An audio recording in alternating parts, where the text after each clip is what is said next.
ناظرین، تاجدار کائنات امام الانبیاء حضرت محمد مصطفیٰ صلی اللہ علیہ وسلم نے اپنی حیات مبارکہ میں 9 رمضان المبارک گزارے۔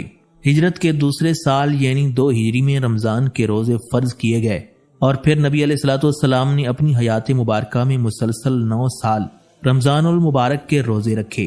11 ہجری ماہ ربیع الاول میں حضور نبی علیہ الصلوۃ والسلام اس دنیا سے پردہ فرما گئے، اور اس سے پہلے آپ کا ہر رمضان عبادت، برکت اور رحمت کی علامت رہا۔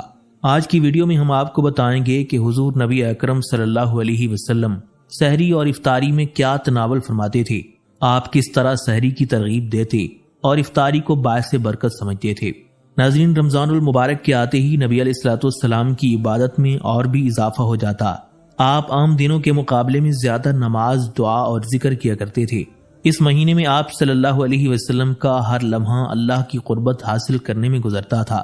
یہی وجہ تھی کہ رمضان کی آمد سے پہلے ہی حضور نبی علیہ الصلوۃ والسلام خصوصی طور پر دعا فرمایا کرتے کہ اللہ انہیں یہ بابرکت مہینہ نصیب فرمائے۔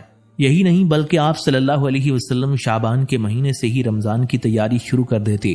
جب رمضان آتا تو آپ صحابہ کرام کو اس کی اہمیت یاد دلاتے، بلکہ ایک صحابی حضرت سلیمان فارسی رضی اللہ تعالیٰ عنہ بیان کرتے ہیں، ایک مرتبہ رسول اللہ صلی اللہ علیہ وسلم نے شعبان کی آخری دن ہمیں ایک خصوصی خطبہ ارشاد فرمایا: اے لوگو، ایک عظیم مہینہ تم پر سایہ فگن ہونے والا ہے۔ یہ مبارک مہینہ ہے، اس میں ایک ایسی رات ہے جو 1000 مہینوں سے بہتر ہے۔ اللہ تعالیٰ نے اس ماہ میں روزے رکھنا فرض قرار دیا ہے اور اس کی راتوں میں قیام کو نفلی عبادت قرار دیا ہے۔ جو خوش نصیب اس مہینے میں اللہ کی رضا کے لیے کوئی نفلی عبادت انجام دے گا تو اسے دوسرے مہینوں کے 80 نوافل کے فرض کے برابر اجر ملے گا، اور جو اس مہینے میں کوئی فرض عبادت ادا کرے گا تو اسے دوسرے مہینوں کے 70 فرائض کے برابر اجر ملے گا۔ یہ صبر کا مہینہ ہے اور صبر کا ثواب جنت ہے۔ یہ دوسروں سے ہمدردی اور ان کے دکھ کے ازالے کا مہینہ ہے۔ یہ ایسا مہینہ ہے کہ اس میں مومن کے رزق میں اضافہ کیا جاتا ہے۔ جو شخص اس مہینے میں کسی روزے دار کو روزہ افطار کروائے گا تو یہ اس کے لیے گناہوں کی مغفرت کا ذریعہ بنے گا، اور اس کے سبب اس کی گردن نار جہنم سے آزاد ہوگی، اور روزے دار کے اجر میں کسی کمی کے بغیر اسے اس کے برابر اجر ملے گا۔ حضرت سلیمان فارسی رضی اللہ تعالیٰ عنہ بیان کرتے ہیں کہ ہم نے عرض کیا: یا رسول اللہ صلی اللہ علیہ وسلم، ہم میں سے ہر کوئی اتنی توفیق نہیں رکھتا کہ روزے دار کا روزہ افطار کروائے، تو کیا ایسے لوگ افطار کے اجر سے محروم رہیں گے؟ حضور نبی علیہ الصلوۃ والسلام نے ارشاد فرمایا: یہ اجر اسے بھی ملے گا جو دودھ کے ایک گھونٹ سے یا ایک کھجور سے یا پانی پلا کر کسی روزے دار کا روزہ افطار کروائے، اور جو شخص روزے دار کو پیٹ بھر کر کھانا کھلائے گا تو اللہ تعالیٰ قیامت کے دن میرے حوض کوثر سے ایسا جام پلائے گا کہ پھر وہ جنت میں داخل ہونے تک پیاسا نہیں ہوگا۔ یہ رمضان المبارک ایسا مقدس مہینہ ہے کہ اس کا پہلا عشرہ نزول رحمت کا سبب ہے، اور اس کا درمیانی عشرہ مغفرت کے لیے ہے۔ اس کا آخری عشرہ نار جہنم سے نجات کے لیے ہے، اور جو شخص اس مہینے میں اپنے ماتحت لوگوں یعنی خدام اور ملازمین کے کام میں نرمی کرے گا تو اللہ تعالیٰ اسے بخش دے گا اور اسے نار جہنم سے رہائی عطا فرمائے گا۔ رسول اللہ صلی اللہ علیہ وسلم نے فرمایا: ابن آدم کی تمام نیکیاں 10 گنا سے 700 گنا تک بڑھا دی جاتی ہیں، لیکن اللہ کا فرمان ہے سوائے روزے کے، کیونکہ روزہ میرے لیے ہے اور میں ہی اس کی جزا دوں گا۔ روزے دار میری وجہ سے اپنی خواہشات اور کھانا پینا چھوڑتا ہے۔ روزے دار کے لیے 2 خوشیاں ہیں، ایک خوشی روزہ افطار کرتے ہوئے اور دوسری خوشی اپنے پروردگار سے ملاقات کے وقت۔ حضرت سیدنا علی المرتضیٰ شیر خدا کرم اللہ وجہہ الکریم فرماتی ہیں: جب رمضان المبارک کی پہلی رات ہوئی تو حضور نبی علیہ الصلوۃ والسلام نے اللہ تعالیٰ کی حمد و ثنا بیان کی اور فرمایا: اے لوگو، اللہ تعالیٰ نے تمہارے دشمن جنات یعنی شیاطین سے خود ہی نمٹ لیا ہے، کیونکہ انہیں قید کر دیا ہے اور تم سے دعا قبول کرنے کا وعدہ کیا ہے، اور فرمایا ہے کہ مجھے پکارو، میں تمہاری درخواست قبول کروں گا۔ توجہ سے سنو، اللہ تعالیٰ نے ہر سرکش شیطان پر 7 فرشتے مقرر فرما دیے ہیں، اور وہ رمضان ختم ہونے تک نہیں چھوٹ سکتا۔ غور سے سنو، رمضان کی پہلی رات سے لے کر آخری رات تک آسمان کے تمام دروازے کھلے رہیں گے، اور اس مہینے میں ہر دعا قبول ہوتی ہے۔ ناظرین، رمضان المبارک میں رحمت کے دروازے کھلے رہتے ہیں، اور نبی علیہ الصلوۃ والسلام نے سحری کو بھی برکت اور رحمت کا ذریعہ قرار دیا ہے۔ تاجدار کائنات صلی اللہ علیہ وسلم نے فرمایا: سحری کھایا کرو، کیونکہ سحری کھانے میں برکت ہے۔ حضور نبی علیہ الصلوۃ والسلام کی سحری بھی بہت سادہ اور برکت والی ہوا کرتی تھی۔ آپ عام طور پر چند کھجوریں کھا کر یا پانی پی کر سحری فرمایا کرتے تھے، اور کبھی کبھار دودھ یا جو کی روٹی بھی تناول فرماتے۔ اللہ کے نبی کا فرمان ہے سحری برکت ہی برکت ہے، لہٰذا اسے ترک نہ کرو، اگرچہ پانی کا ایک گھونٹ ہی پی لیا جائے۔ دراصل اللہ تعالیٰ اور اس کے ملائکہ سحری کھانے والوں پر سلام اور درود بھیجتے ہیں۔ حضور نبی علیہ الصلوۃ والسلام نے سحری میں کھجور تناول کرنے کی تعریف کی اور فرمایا، مومن کی بہترین سحری کھجور ہے۔ کھجور میں انسان کی تمام غذائی ضروریات پوری کرنے کی صلاحیت بدرجہ اتم پائی جاتی ہے۔ اگر انسان کو کوئی غذا نہ مل سکے لیکن کھجور حاصل ہو تو یہ اس کے لیے کافی غذا ہے۔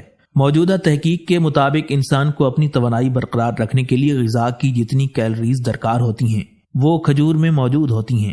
یہی وجہ ہے کہ اس زمانے میں بھی جب فوج کو کسی صحرائی علاقے میں لمبے عرصے تک قیام کرنا پڑتا، وہاں غذا مہیا کرنے کے مواقع موجود نہیں ہوتے تھے تو کھجوروں کا کافی سٹاک فوج کے لیے فراہم کر دیا جاتا تھا۔ اسی طرح اگر کئی ماہ تک کوئی غذا میسر نہ آئے تو محض کھجور پر انحصار نہیں کیا جا سکتا۔ کھجور کی اسی افادیت اور اعلیٰ غذائیت کی بنا پر رسول اللہ صلی اللہ علیہ وسلم نے کھجور کو بہترین سحری قرار دیا ہے۔ ناظرین، جس طرح سحری کھانا باعث برکت اور رحمت کا ذریعہ ہے، اسی طرح ماہ مبارک یعنی ماہ مقدس رمضان المبارک میں مومن کا روزہ افطار کرنا اور دوسروں کا روزہ افطار کروانا بھی غیر معمولی اجر و ثواب اور فضیلت کا حامل ہے۔ ترمذی شریف کی ایک حدیث مبارکہ کے مطابق افطار میں جلدی کرنے والے اللہ تعالیٰ کو محبوب ہیں۔ حضرت سیدنا ابو ہریرہ رضی اللہ تعالیٰ عنہ سے روایت ہے کہ حضور نبی علیہ الصلوۃ والسلام نے فرمایا، اللہ تعالیٰ یہ فرماتا ہے کہ مجھے اپنے بندوں میں سب سے زیادہ پسند وہ ہیں جو افطار میں جلدی کرنے والے ہیں۔ روزہ کھولنے کی صحیح وقت کے بارے میں حدیث مبارکہ ہے کہ جب رات اس طرف آنی شروع ہو اور دن اس طرف پلٹنا شروع ہو اور سورج ڈوب جائے تو روزہ دار کے روزہ کھولنے کا وقت ہو گیا۔ یعنی مغرب کی طرف سے اگر رات کی تاریکی بلند ہونا شروع ہو جائے اور معلوم ہو کہ تاریکی ابھرتی چلی آ رہی ہے اور دوسری طرف مغرب کی جانب سے سورج غروب ہو چکا ہو اور دن پلٹ رہا ہو تو یہ اس بات کی علامت ہے کہ روزہ کھولنے کا وقت ہو گیا ہے اور آپ کو فوراً روزہ کھول لینا چاہیے۔ اگر روزہ کھولنے کا وقت ہو گیا ہے اور اس کے بعد آپ سوچ رہے ہیں کہ روزہ کھولیں یا نہ کھولیں تو یہ بات غلط اور شریعت کی روح کے منافی ہے۔ افطار کا وقت ہوتے ہی بلا تاخیر روزہ کھول لینا چاہیے۔ افطار کے لیے بھی افضل چیز کھجور ہے۔ حدیث مبارکہ میں ہے کہ جب تم میں سے کوئی شخص روزہ افطار کرے تو اسے چاہیے کہ کھجور سے افطار کرے کیونکہ اس میں برکت ہوتی ہے۔ اگر کھجور نہ ملے تو اسے چاہیے کہ پانی سے افطار کرے کیونکہ وہ پاک ہے۔ رسول اللہ صلی اللہ علیہ وسلم کا یہ قاعدہ تھا کہ آپ پہلے روزہ افطار کرتے اور پھر نماز پڑھتے تھے۔ افطار میں آپ کا دستور یہ تھا کہ آپ تازہ کھجور سے افطار کرتے تھے۔ اگر کھجور نہ ملتی تو پھر چوہاروں سے روزہ کھولتے اور کبھی اتفاق سے وہ بھی نہ ہوتے تو پانی کے 1-2 گھونٹ پی کر روزہ افطار فرماتے تھے۔ حضرت سیدنا ابو ہریرہ رضی اللہ تعالیٰ عنہ سے روایت ہے کہ حضور نبی علیہ الصلوۃ والسلام نے فرمایا، یہ دین نمایاں اور غالب رہے گا جب تک کہ لوگ افطار میں جلدی کرتے رہیں گے، کیونکہ یہود و نصارہ افطار کرنے میں تاخیر کرتے ہیں۔ ایک مسلمان کا کام تو یہ ہے کہ جس چیز میں یہود و نصارہ کے اخلاق و عادات اور تہذیب و تمدن کی تقلید کا شائبہ بھی موجود ہو اس سے کھٹک جائے اور اس سے بچے، کیونکہ ان کی تقلید اختیار کرنا خود اپنے دین کو نقصان پہنچانا ہے۔ حدیث مبارکہ کے الفاظ ہیں کہ جس نے رمضان میں کسی روزہ دار کو افطار کروایا تو یہ اس کے گناہوں کی بخشش اور اس کی گردن کو آگ سے چھڑانے کا ذریعہ ہوگا، اور اس کو اتنا ہی ثواب ملے گا جتنا روزہ دار کو روزہ رکھنے کا ثواب ملے گا، حالانکہ روزہ دار کے اجر میں کوئی کمی واقع نہیں ہوگی۔ صحابہ کرام علیہم الرضوان نے نبی علیہ الصلوۃ والسلام سے عرض کیا، ہم میں سے کوئی بھی استطاعت نہیں رکھتا کہ دوسرے کو روزہ افطار کروا سکے۔ حضور نبی علیہ الصلوۃ والسلام نے فرمایا، افطار کروا دینے سے مراد پیٹ بھر کر کھلا دینا نہیں، بلکہ کھجور ایک دودھ یا لسی کے گلاس سے روزہ افطار کرا دینا بھی ویسے ہی اجر و ثواب کا حامل عمل ہے جیسے پیٹ بھر کر کھلا دینے کا ثواب ہے۔ اس ضمن میں یہ بات بھی اچھی طرح یاد رکھی جانی چاہیے کہ یہ عمل خالصتاً اللہ کے لیے ہو۔ ایک شخص نے حضور نبی علیہ الصلوۃ والسلام سے پوچھا، ہم اپنا مال خرچ کرتے ہیں اس لیے کہ ہمارا نام بلند ہو تو کیا ہمیں اس پر کوئی اجر ملے گا؟ تاجدار کائنات صلی اللہ علیہ وسلم نے فرمایا، ہرگز نہیں۔ اس نے پوچھا، اگر اللہ کے اجر اور دنیا کی ناموری دونوں کی نیت ہو؟ تو حضور نبی علیہ الصلوۃ والسلام نے فرمایا، اللہ تعالیٰ کوئی بھی عمل قبول نہیں کرتا جب تک کہ وہ خالصتاً اسی کے لیے نہ ہو۔ لہٰذا رمضان المبارک میں صدقہ خیرات اور روزہ افطار کروانے جیسے افضل اعمال خالصتاً اللہ کے لیے کیا جائیں، نہ کہ قربت اور روابط کے نئے سلسلے بنانے اور ان سے دنیاوی اغراض و مقاصد حاصل کرنے کی نیت کے تحت کیا جائے۔ افطاری کے کھانے کو سادہ رکھا جائے۔ انواع و اقسام کے مرغن غذائی اور طرح طرح کے ڈشز میزبان کے اعلیٰ ذوق اور سخاوت کا اظہار تو ہو سکتی ہیں، لیکن دین اسلام کی تعلیمات کے مطابق نیکی کی روح کے منافی ہیں، اس لیے کہ روزے کا مقصد نفس کو مرغوبات اور نظریات سے روکنے کی تربیت دینا ہے، نہ کہ لذت پرستی میں اضافہ کرنا۔ ایسے مواقع پر کھانے پینے کی اشیاء کے ضائع ہونے اور کچرے کے ڈھیر پر پڑے رہنے سے رزق کی بے حرمتی کا اندیشہ زیادہ پایا جاتا ہے، جبکہ ہمارے معاشرے میں کھانے پینے کے اسلامی آداب کو اختیار کرنا باعث ملامت سمجھا جاتا ہے۔ ہاتھ سے کھانا کھانا، انگلیاں چاٹنا، ایک ہی برتن میں مل کر کھانا، یہ باعث شرمندگی گردانا جاتا ہے۔ روزہ افطار کروانے کے حوالے سے ہمارے متوسط طبقے میں یہ رجحان پایا جاتا ہے کہ گھر پر افطاری کا انتظام و اہتمام کرنے کی تمام تر ذمہ داری خاتون خانہ پر ڈال دی جاتی ہے، اور اکثر گھرانے ملازمہ رکھنے کے متحمل نہیں ہو سکتے۔ ایسے مواقع پر خاتون خانہ سارا دن کچن میں کھڑی ہو کر حصول ثواب کے لیے افطاری کے لیے مختلف کھانے پکانے میں مصروف رہتی ہیں، اور مرد حضرات اگر روزے دار ہوں تو ٹھنڈے ماحول میں آرام کرتے نظر آتے ہیں۔ بعض اوقات تو خاتون خانہ اس دن روزہ بھی نہیں رکھتی کہ افطار ڈنر کی تیاری کے لیے سارا دن چولہے کے پاس آگ سینکتے میں گزر جائے گا، اور شام ہوتے ہوتے وہ اتنی تھک کر نڈھال ہو چکی ہوتی ہے کہ نفلی عبادات تو کجا، فرض نماز ادا کرنے کی بھی سقط باقی نہیں رہتی۔ حضرت سلمان فارسی رضی اللہ تعالیٰ عنہ حضور نبی علیہ الصلوۃ والسلام کا یہ ارشاد نقل فرماتے ہیں کہ رمضان المبارک میں 4 چیزوں کی کثرت کیا کرو۔ 2 باتیں تو ایسی ہیں کہ تم ان کے ذریعے اپنے رب کو راضی کرو گے، اور 2 چیزیں ایسی ہیں کہ تم ان سے بے نیاز نہیں ہو سکتے۔ پہلی 2 چیزیں جن کے ذریعے تم اللہ کو راضی کرو گے، ان میں لا الہ الا اللہ کی گواہی دینا اور استغفار کرنا، اور وہ 2 چیزیں جن سے تم بے نیاز نہیں، وہ یہ ہیں کہ تم اللہ تعالیٰ سے جنت کا سوال کرو اور جہنم سے پناہ مانگو۔ یہ ماہ مبارک حضور نبی علیہ الصلوۃ والسلام کی امت کے لیے اللہ تعالیٰ کی وہ عطا ہے کہ جسے حاصل کرنے کے لیے اس میں خود کو تیار کر لینا چاہیے۔ پورے ماہ تمام خواہشات نفسانی سے ہٹ کر دل میں یہ عہد کریں کہ ہم اس پورے ماہ میں صرف اور صرف حضور نبی علیہ الصلوۃ والسلام کے احکامات کی پابندی لمحہ بلمحہ اور قدم بقدم کریں گے۔ ناظرین، ماہ رمضان المبارک کی برکتیں بے شمار ہیں۔ اس مہینے میں ہم جو کچھ کھاتے پیتے ہیں وہ نہ صرف ہماری صحت پر اثر انداز ہوتا ہے بلکہ روحانی طور پر بھی ہمیں مضبوط بناتا ہے۔ اس لیے سحری اور افطاری میں ایسی غذاؤں کا انتخاب کرنا چاہیے جو ہمارے جسم کو توانائی فراہم کریں اور سنت نبوی صلی اللہ علیہ وسلم کے مطابق بھی ہوں۔ وہ 10 کھانے جو نبی علیہ الصلوۃ والسلام کے دسترخوان کا حصہ بنتے تھے اور جن میں بے شمار برکتیں اور فوائد موجود ہیں، ان میں پہلی غذا کھجور ہے جو حضور نبی علیہ الصلوۃ والسلام کو بے حد پسند تھی۔ آپ عام طور پر تازہ کھجور سے روزہ افطار فرماتے تھے۔ اگر تازہ کھجور نہ ملتی تو سوکھی کھجور یا چھہارے سے روزہ افطار فرماتے تھے، اور اگر وہ بھی نہ ہوتی تو پانی سے روزہ افطار فرماتے۔ حضور نبی علیہ الصلوۃ والسلام کو خاص طور پر اجوا کھجور پسند تھی۔ آپ نے فرمایا جس گھر میں کھجور ہو وہ گھر کبھی بھوکا نہیں رہتا۔